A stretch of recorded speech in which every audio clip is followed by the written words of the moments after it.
Le 28 septembre, on va voter sur 2 lois qui risquent d'empirer tous nos problèmes. Ces lois, on les appelle les lois Corset parce qu'elles ont un même objectif. Ce sont des politiques d'austérité qui vont mettre l'État au régime et demander à la population de se serrer encore plus la ceinture. Les années où le budget est en déficit, on ne pourrait pas engager de nouveaux postes permanents. Et de manière générale, l'augmentation des charges de l'État serait limitée strictement à l'augmentation de la population. De premier abord, ça peut paraître pas si terrible. Éviter les dépenses inutiles, c'est raisonnable. Si l'État grandit, c'est parce que les besoins de la population augmentent. Et donc autant limiter l'augmentation des dépenses de l'État à la croissance de la population. Sauf que c'est pas du tout le cas. Les besoins n'augmentent pas que parce que la population augmente. Le coût de la vie augmente, les salaires n'augmentent pas, c'est difficile de trouver un logement. Et d'ailleurs, même si la population cessait d'augmenter, eh bien elle continuerait de vieillir. Et ça aussi, ça coûte cher. Pour s'en occuper, on aura besoin de plus de soignants. Mais aussi plus de travailleurs sociaux, plus d'espaces verts et de détente. Les lois Corset ne sont pas un outil de gestion raisonnable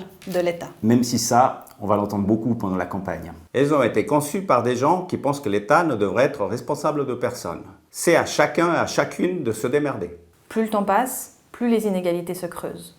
Nous avons plus que jamais besoin d'un État fort, solide et solidaire. Dans les années qui viennent, il faudra des investissements importants. Ne serait-ce que pour gérer la crise environnementale. L'État se doit de mener une politique ambitieuse et efficace. On ne peut pas se permettre d'étouffer le service public. Alors, le 28 septembre, vote 2 fois non. Aux lois Corset.